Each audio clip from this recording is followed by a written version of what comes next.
पिछली क्लास में आप लोगों को वैदिक सभ्यता में भौगोलिक स्थिति के बारे में बताया था, या भौगोलिक क्षेत्र, ऋग्वैदिक भौगोलिक क्षेत्र और उत्तर वैदिक भौगोलिक क्षेत्र के बारे में बताया था।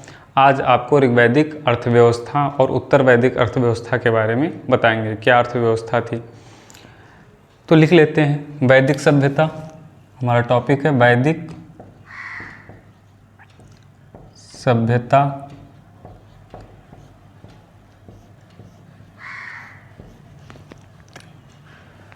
ऋग्वैदिक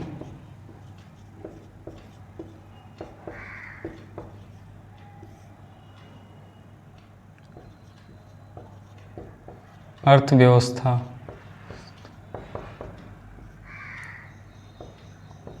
या ऋग्वैदिक कालीन अर्थव्यवस्था। तो ऋग्वैदिक अर्थव्यवस्था मुख्य रूप से पशुपालन पर आधारित थी। किस पर आधारित थी? पशुपालन पर, जिसमें गाय सबसे अधिक महत्वपूर्ण था या महत्वपूर्ण थी। उसे धन का प्रतीक माना जाता था। जो गाय थी उसको धन का प्रतीक माना जाता था। जिसके पास जितनी गायें थी उतने ज़्यादा वो अमीर था, उसके पास उतने ज़्यादा धन था। और युद्ध के लिए गविष्ठ शब्द का भी प्रयोग हुआ है ऋग्वेद काल में, क्योंकि गविष्ठ का अर्थ होता है गाय की खोज, लेकिन युद्ध के लिए उसका यूज हुआ है। गाय के लिए झगड़ा भी होते थे। तो ऋग्वैदिक अर्थव्यवस्था लिख लेते हैं।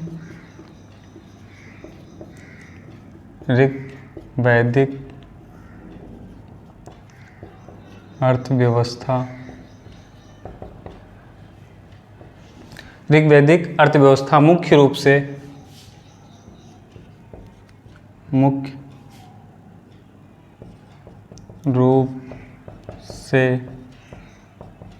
पशुपालन पर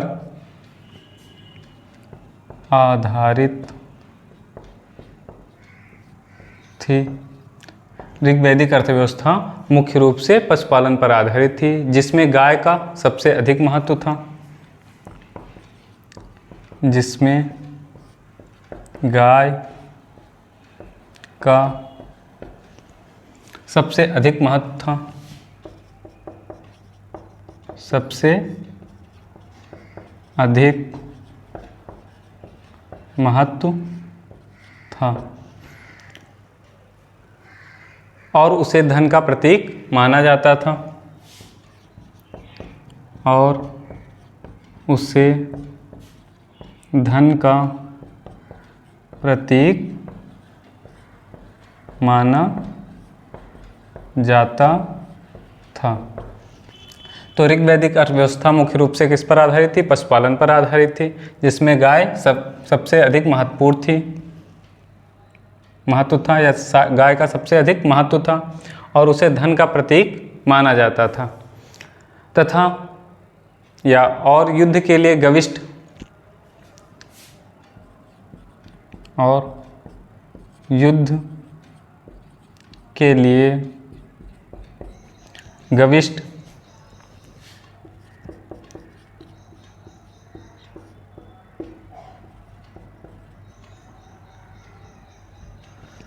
गविष्ठ गाय की खोज, गाय की खोज, गविष्ठ, युद्ध के लिए गविष्ठ शब्द का प्रयोग हुआ या होता था। हुआ नहीं, होता था, होता था। तो युद्ध के लिए कौन शब्द का प्रयोग होता था? गविष्ठ शब्द का। गविष्ठ शब्द का अर्थ क्या होता है? गाय की खोज। पशुओं से जुड़े शब्द, पशुओं से जुड़े शब्द। अब कुछ शब्द हैं जो पशुओं से जुड़े हैं, जैसे गोमत। गोमत का मतलब क्या हुआ? धनी व्यक्ति। गोमत, धनी व्यक्ति। गोमत किसके लिए यूज किया जाता था? धनी व्यक्ति के लिए।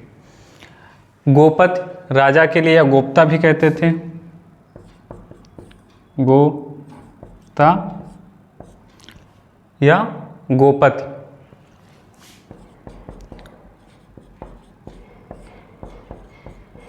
राजा के लिए यूज होता था, गोप्ता या गोपति। गोधूल समय का माप करता था, समय की जो माप होती थी उसको, जैसे आज सेकेंड मिनट इसमें, तो इसी तरह गोधूल में समय मापा जाता था। गोधूल समय का माप।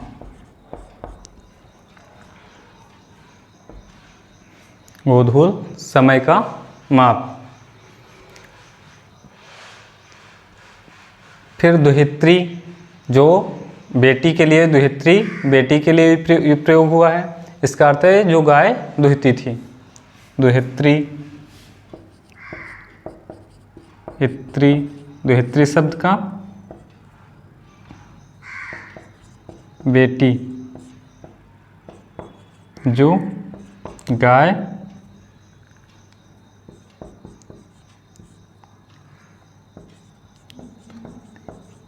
दुहती थी। बेटी किस बेटी के लिए? जो गाय दुहती थी। और गाय अघन्या कहा गया। गाय को क्या कहा गया? अघन्या। वध करने योग्य जो ना, उसको क्या कहा गया? अघन्या। तो गाय के लिए शब्द आया है अघन्या। घन्या।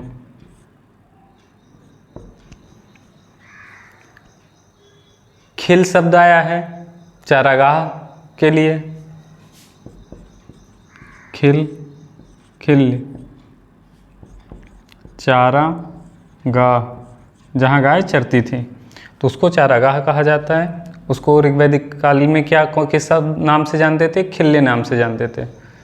तो खिल्य को कहा जाता था, चारागाह कहा जाता था।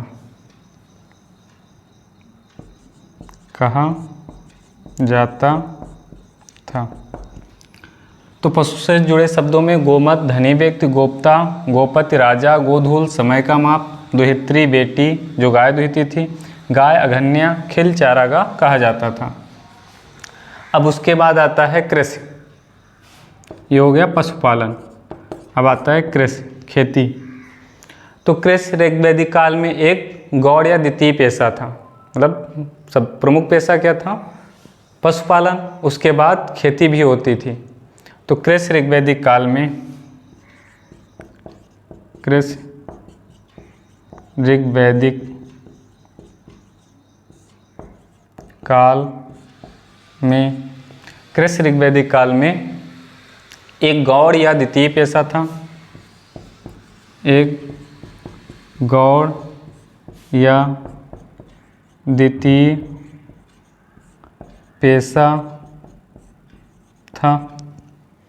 गौड़ या द्वितीय पेशा था या दूसरा पेशा था। फसलें और उपकरण। अब फसलें, कृषि में फसलें देख लेंगे और उपकरण। उपकरण तो ऋग्वैदिक लोग जौ, जिसको यौ शब्द से जाना जाता है, ऋग्वैदिक लोग जौ, यौ का अर्थ क्या है? जौ। और गेहूं गोधूम।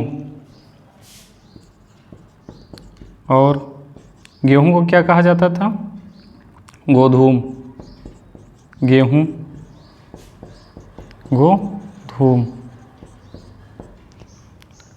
तो जौ, जौ को यौ कहा जाता था और गेहूं को गोधूम कहा जाता था ऋग्वैदिक काल में। जैसी फसलों उगाई जाती थी, जैसी फसलें उगाई जाती थी, तो ऋग्वैदिक लोग जौ और गेहूं जैसी फसलें उगाई जाती थी या उगाते थे। उगाई जाती नहीं, उगाते थे।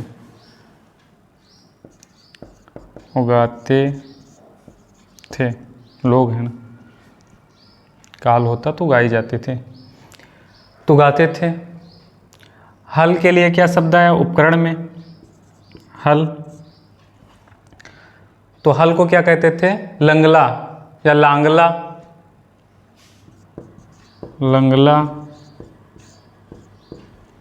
हल के लिए लंगला जुताई से बनी नालियों को सीता कहा जाता था।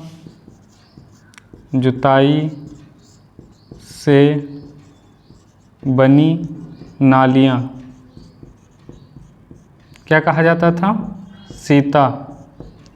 जो नालियाँ बनती थी जिनको कूड़ कहा जाता है, तो उनको सीता कहा जाता था। गोबर की खाद को करीस कहा जाता था।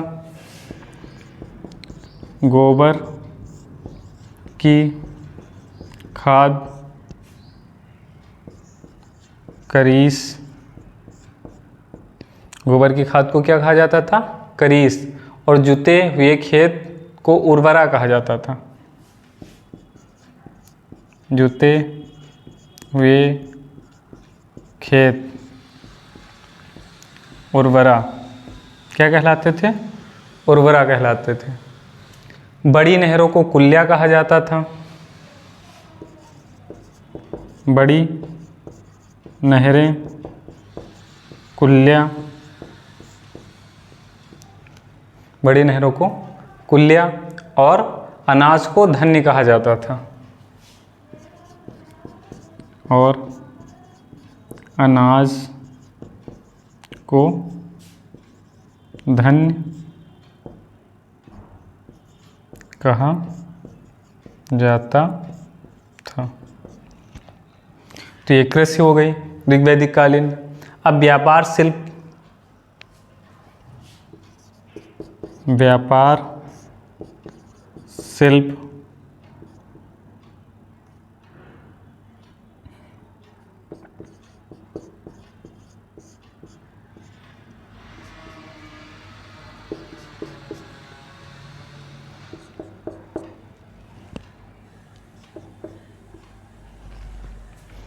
तो व्यापार शिल्प वस्तु विनिमय।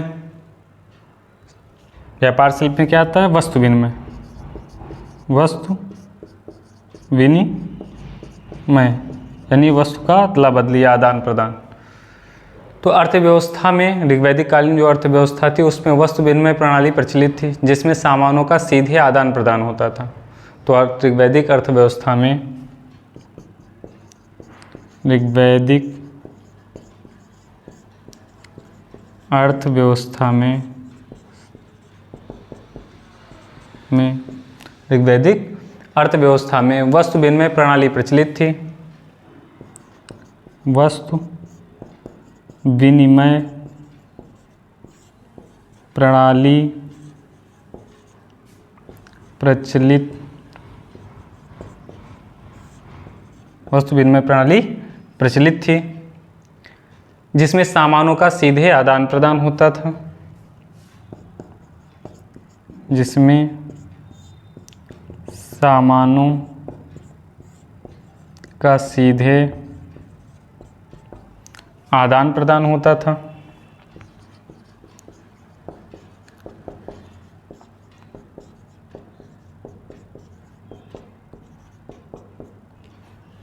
भाई किसी ने जौ उगाई और किसी ने गेहूँ, और उससे क्या किया? बदल लिया एक दूसरे से। सिक्के। अब रुपए के लिए यहाँ सिक्का हमने लिखा है कि रुपए के रूप में कुछ यूज होता था, तो सिक्के जैसी संरचना नहीं थी जो जैसे आज सिक्के हैं। बाद में जब कुछ समय बाद महत्वपूर्ण लेन देन के लिए निष्क नामक सोने का उपयोग होने लगा था। बाद में आरंभिक समय में नहीं मिलता है, लेकिन बाद के समय में क्या मिलता है? निष्क, जो एक सोने आता है। निष्क क्या होता है? गले का हार था ऋग्वैदिक काल में, तो उसको निष्क कहा जाता था। वैसी ही संरचना होती, तो उससे अदला बदली होती थी जो महत्वपूर्ण वस्तु लेन देन होता था। तो बाद में महत्वपूर्ण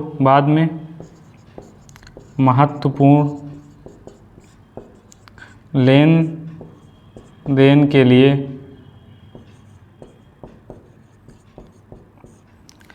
देन के लिए निष्क नामक सोने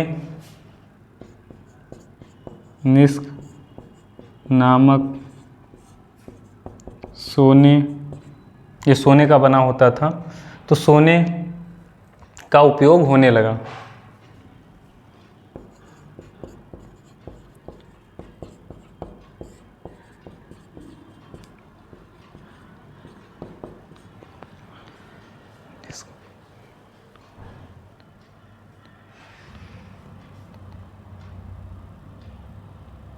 यहाँ पे नामक न लिखिए, निष्क जो सोने का होता था, सोने का होता था का उपयोग होने लगा।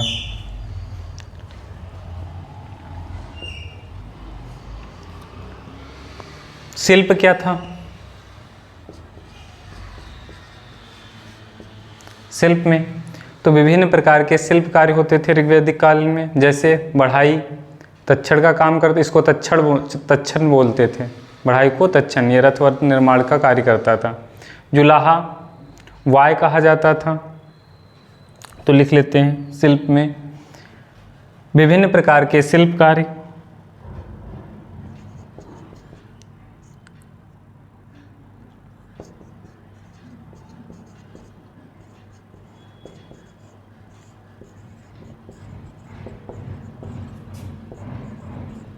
विभिन्न प्रकार के शिल्प कार्य। शिल्प ऋग्वैदिक काल में विभिन्न प्रकार के शिल्प कार्य होते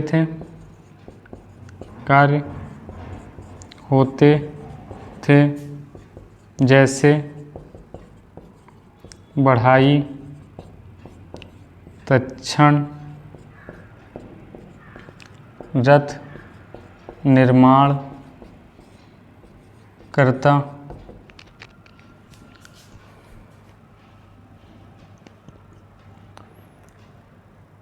या रथ बनाने वाला लिख लीजिए बस।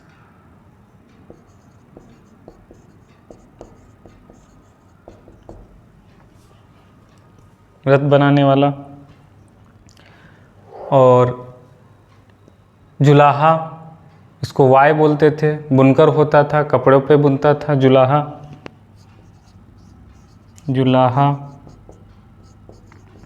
वाय बुनकर।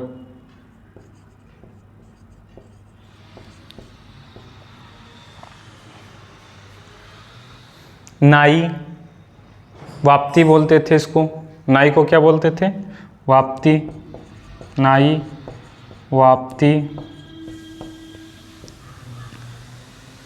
सुनार को स्वर्णकार कहा जाता था, सुनार जो सोने के आभूषण बनाता था, स्वर्णकार, ऋग्वैदिक काल में उसको स्वर्णकार कहा जाता था। कुम्हार को कुलाल कहा जाता था, कुम्हार, कुलाल।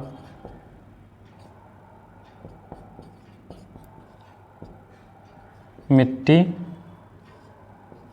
का कार्य, जो बर्तन और मिट्टी से बनी वस्तुओं को बनाता था, कार्य करने वाला, मिट्टी का कार्य करने वाला। तो ये शिल्प हो गया ऋग्वैदिक कालीन। अब अन्य प्रमुख कुछ विशेषताएं थी, उनको देख लेते हैं।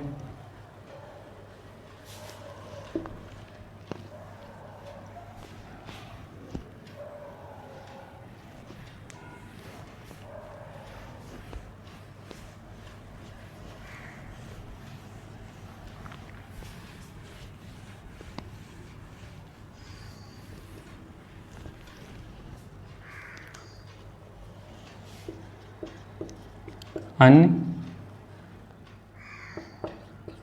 विशेषताएं,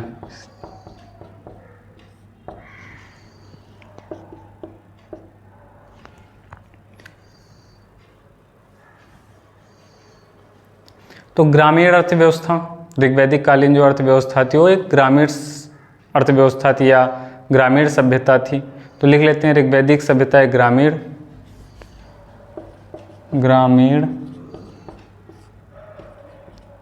अर्थव्यवस्था या सभ्यता।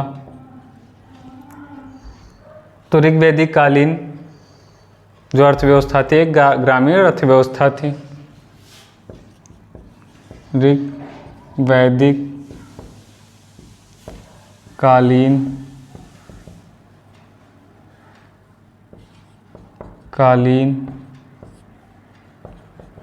सभ्यता एक ग्रामीण सभ्यता थी। तो जो अर्थव्यवस्था भी तो वो भी ग्रामीण स्तर पर थी, जो शहरी केंद्र से मुक्त थी, जो शहरी केंद्र से मुक्त थी। दूसरी व्यवस्था बंजारा स्वभाव, बंजारा स्वभाव बंजारा स्वभाव में लोग घुमंतू स्वभाव के थे। जो बंजारा होते, देखो जानवरों को लेकर जब मेला लगता है वहाँ जाते हैं एक स्थान से दूसरे स्थान, जहाँ उनको चारागाह मिल जाता था वहाँ पे वो अपना वो डेरा लगा देते थे, उनका कोई अस्थायी घर नहीं होता था। तो लोग घुमंती स्वभाव के थे क्योंकि उन्हें अपने पशुओं के लिए चराने की आवश्यकता होती थी और एक स्थान से वो दूसरे स्थान तक जाते रहते थे। तो लोग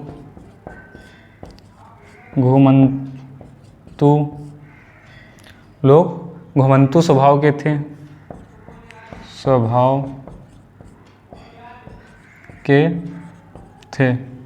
लोग घुमंतू स्वभाव के थे क्योंकि उन्हें अपने पशुओं के लिए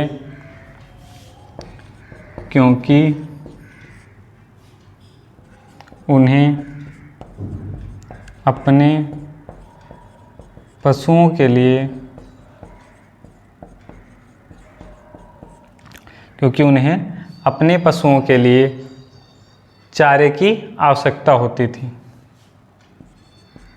चारे की आवश्यकता होती थी।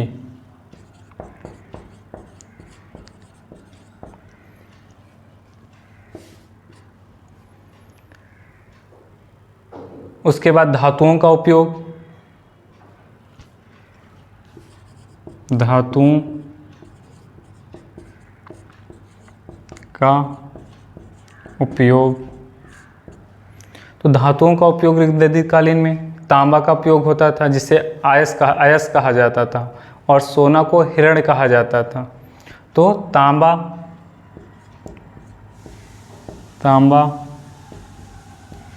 अयस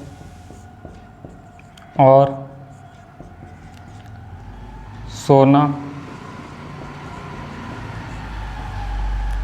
सोना हिरण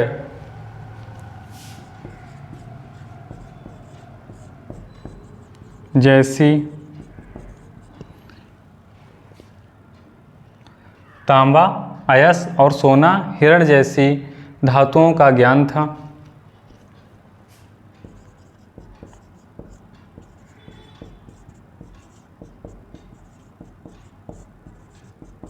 तो किन धातुओं का ज्ञान था? धातुओं का उपयोग तांबा के बारे में और सोने के बारे में धातुओं का ज्ञान था। लोहे का ज्ञान इस काल में नहीं था, और भी धातुएं थी लेकिन लोहा नहीं था।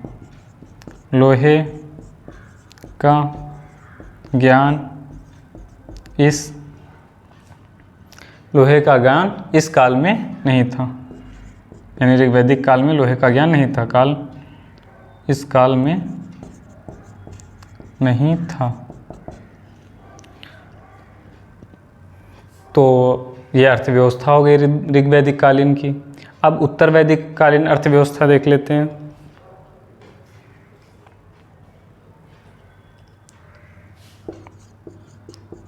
उत्तर वैदिक अर्थव्यवस्था, उत्तर वैदिक अर्थव्यवस्था। तो उत्तर वैदिक जो अर्थव्यवस्था थी उसमें कृषि प्रधान अर्थव्यवस्था, कृषि प्रधान। तो पहले देखो ऋग्वैदिक में पशुपालन भी होता था, लेकिन प्रमुख रूप से पशुपालन होता था, साथ में खेती भी होती थी। लेकिन उत्तर वैदिक काल जब आता है तो कृषि प्रधान अर्थव्यवस्था हो जाती है, और कृषि भी नहीं और भी अन्य चीज़ें आ जाती हैं, धातु है, शिल्प निर्माण है, इनको व्यापार को इनको प्रमुखता मिल जाता है। तो कृषि प्रधान अर्थव्यवस्था, कृषि प्रधान अर्थव्यवस्था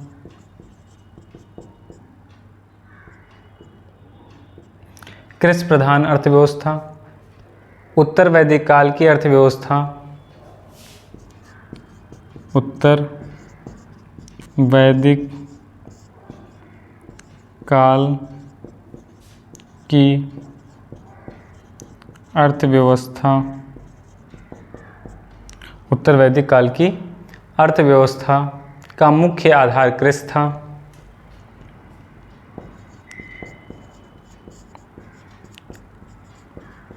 आधार कृषि था। मुख्य आधार क्या था? कृषि था, या जो ऋग्वैदिक काल की पशुपालन पर आधारित व्यवस्था से विकसित होकर कृषि था, जो ऋग्वैदिक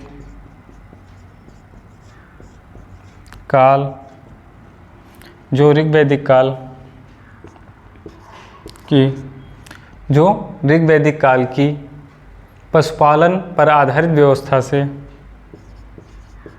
पशुपालन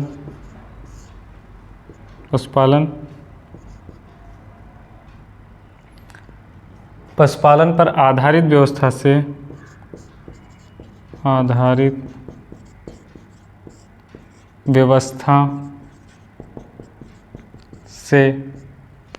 विकसित होकर कृषि प्रधान हुई।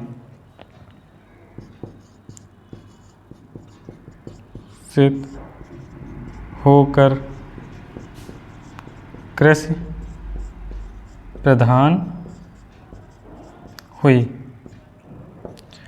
तो उत्तर वैदिक काल में कृषि प्रधान अर्थव्यवस्था, तो उत्तर वैदिक काल की जो अर्थव्यवस्था थी उसका मुख्य आधार क्या था? खेती था, कृषि थी। जो ऋग्वैदिक काल में पशुपालन अर्थव्यवस्था थी उससे विकसित होकर कृषि प्रधान बनी।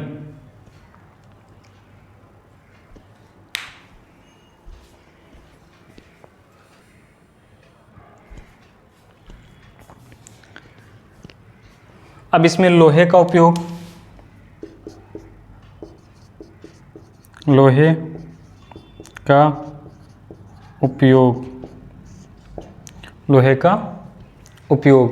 लोहे के प्रयोग से कृषि के औजारों और अस्त्र शस्त्रों का निर्माण हुआ। जब लोहे का प्रयोग किसमें? उत्तर वैदिक काल में होने लगता है। 1000 ईसा पूर्व से शुरुआत इसकी लोहे की हो जाती है।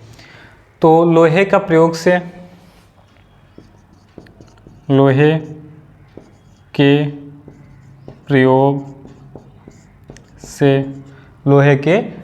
कृषि के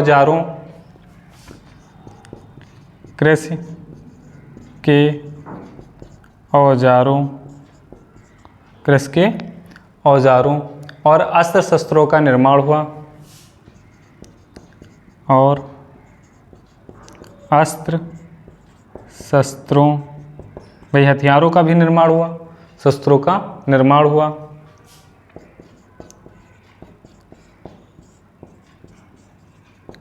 देखो, तांबा एक मुलायम धातु थी, उससे जंगलों को साफ करना थोड़ा कठिन था। औजार जल्दी घिस जाते थे, जल्दी टूट जाते थे, कठोर भूमि को नहीं खोदा जा सकता था। लेकिन लोहा एक कठोर धातु थी जिससे माध्यम से बड़े बड़े भूभाग को साफ करना आसान था, गहरी जुताई करना आसान था। इससे क्या हो गई? उपज भी बढ़ी, और तो अस्त्र का निर्माण हुआ जिससे उत्पादन में वृद्धि हुई, जिससे उत्पादन में वृद्धि हुई, इससे उत्पादन में वृद्धि हुई।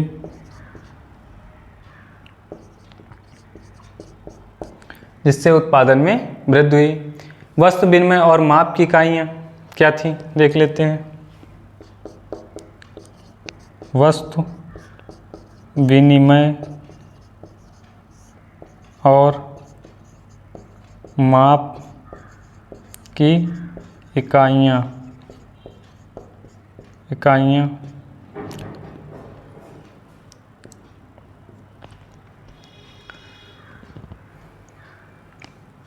लेन देन के लिए जो वस्तु विनिमय प्रणाली का प्रयोग किया जाता रहा, भाई लेन देन के लिए वस्तु एक दूसरे से, लेकिन उसके साथ साथ निष्क जो हमने ऋग्वैदिक काल में बताया था कि महंगी चीज़ों के लिए उसका प्रयोग होता था आदान प्रदान करने के लिए। निष्क अब शतमान भी आ गया, पाद आ गया और कृष्ण जैसी और इकाइयाँ आ गई, यानी इनसे भी सामान्य ली और दी जाती थी। तो लिख लेते हैं। तो वस्तु विनिमय और माप की इकाइयाँ लेन देन के लिए, लेन देन के लिए, लेन देन के लिए वस्तु विनिमय प्रणाली का प्रयोग किया जाता था। वस्तु विनिमय प्रणाली का प्रयोग किया जाता था। तो देखो उत्तर वैदिक का मतलब यही है कि जो ऋग्वैदिक में अर्थव्यवस्था थी उसमें बदलाव आ गया। एक अचानक से कोई चीज़ नहीं बदलती। वस्तु विनिमय और माप की इकाइयों में जो उत्तर वैदिक लेन देन था, काल में जो लेन देन होता था उसके लिए वस्तु विनिमय प्रणाली का प्रयोग किया जाता था। वस्तु एक दूसरे से अभी भी बदली जा रही थी, लेकिन उसके साथ साथ और निष्क, शतमान, निष्क, शतमान, पाद और कृष्णल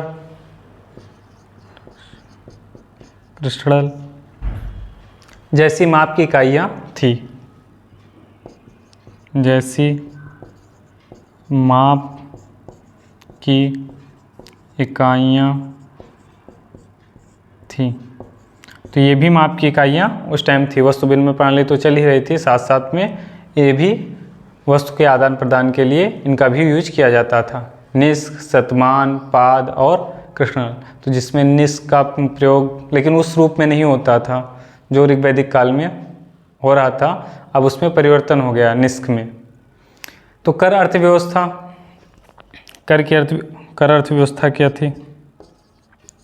कर अर्थव्यवस्था उत्तर वैदिक काल में,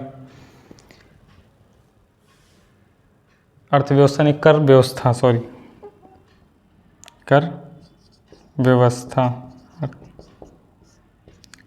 कर सिस्टम क्या था? टैक्स सिस्टम क्या था? तो राजा को जनता से स्वेच्छा से कर या भाग के रूप में नजराना मिलता था। स्वेच्छा से कर मिलता था जिसको भाग के रूप में जाना जाता था, नजराना मिलता था।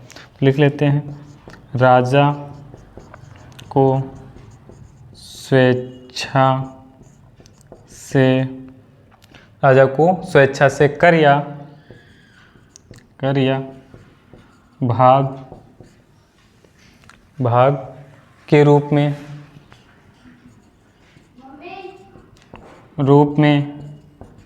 नजराना मिलता था। तो कर व्यवस्था, राजा को स्वेच्छा से कर या भाग के रूप में नजराना मिलता था।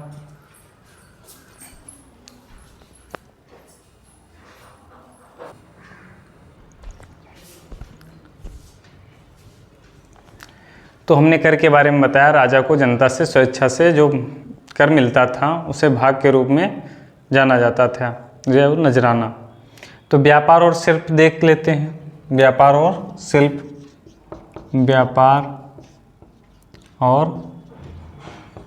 शिल्प, उत्तर वैदिक कालीन व्यापार व शिल्प। तो व्यापार के संकेत मिलते हैं, व्यापार होता था, हालांकि सिक्के अभी भी चलन में नहीं थे। व्यापार के संकेत मिलते हैं उत्तर वैदिक काल में, व्यापार के संकेत मिलते हैं, लेकिन सिक्कों या रुपए का, सिक्कों का चलन अभी भी नहीं था।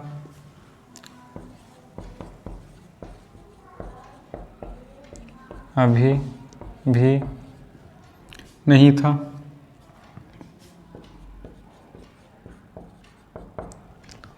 सिक्कों का चलन अभी भी नहीं था। लोहार, अब जो शिल्पकार थे जिसमें लोहार उसको कर्मकार कहा जाता था, सुनार हेड़ेकार कहा जाता था, बढ़ाई को लच्छड़ कहा जाने लगा, और कुम्हार जैसे शिल्पी महत्वपूर्ण थे। ये सब जो शिल्पी थे, लोहार, सुनार, बढ़ाई, कुम्हार, ये महत्वपूर्ण शिल्पी थे, इनको माना जाता था। तो लिख लेते हैं, लोहार जो लोहे का काम करता था, कर्मकार कहा जाता था,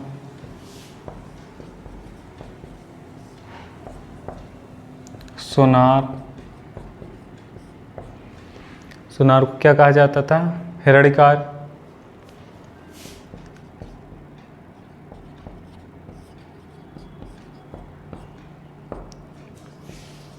बढ़ाई, बढ़ाई तच्छड़, क्या कहलाता था, बढ़ाई तच्छड़ कहलाता था, नहीं सॉरी लच्छड़,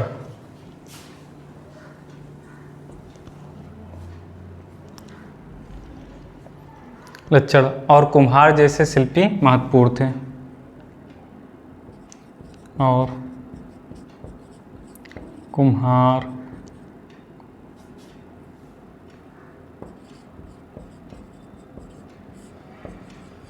जैसे शिल्पी महत्वपूर्ण थे, इनको महत्वपूर्ण स्थान मिलता था। ऋण और महाजनी प्रथा,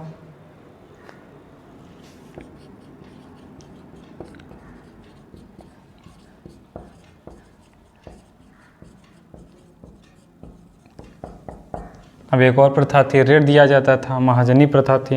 जैसे महाजनी प्रथा के अंतर्गत क्या होता है, कोई महाजन है उसके पास गए, कुछ अपना सामान रखा और उससे पैसे ले लिए।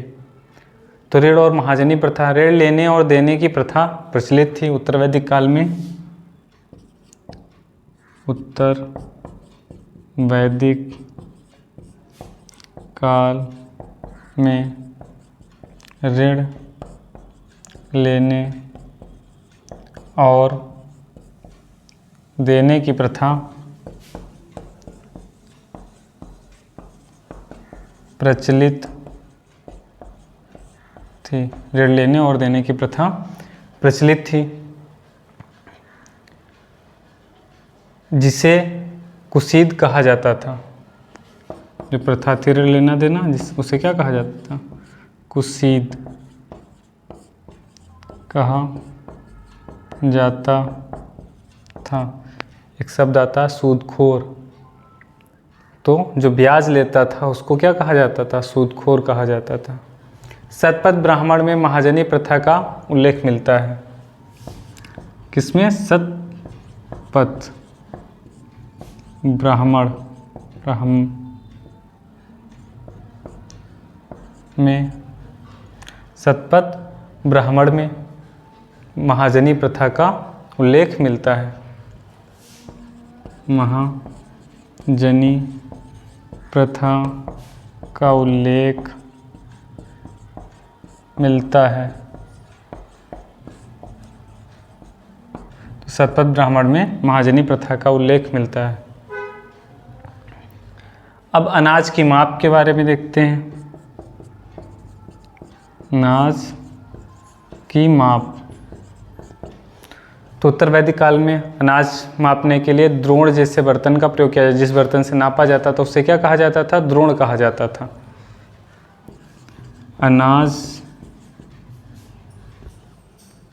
अनाज मापने के लिए, उत्तर वैदिक काल में अनाज मापने के लिए द्रोण जैसे बर्तन का प्रयोग किया जाता था। जैसे बर्तन का प्रयोग किया जाता था। तो यानी जिस बर्तन से नापा जाता था उसे क्या कहा जाता था, द्रोण कहा जाता था। अब आर्थिक वृद्धि देख लेते हैं। आर्थिक वृद्धि, तो आर्थिक वृद्धि में कृषि उत्पादन में वृद्धि हुई, जैसे समाज में भाई हमने बताया जब लोहे का प्रयोग होने लगा तो उत्पादन में वृद्धि हो गई, क्योंकि उससे बंजर भूमि को या आसानी से खोदा जा सकता था, पेड़ों को आसानी से काटा जा सकता था, जिससे उत्पादन बढ़ गया। तो कृषि उत्पादन में वृद्धि हुई। कृषि लिख सकते हो, या अच्छे कृषि यंत्र या औजार बनने से कृषि उत्पादन में वृद्धि हुई। उत्पादन अच्छे औजार बनने से कृषि उत्पादन में वृद्धि हुई। कृषि उत्पादन में वृद्धि हुई, जिससे समाज में गैर उत्पादक वर्गों को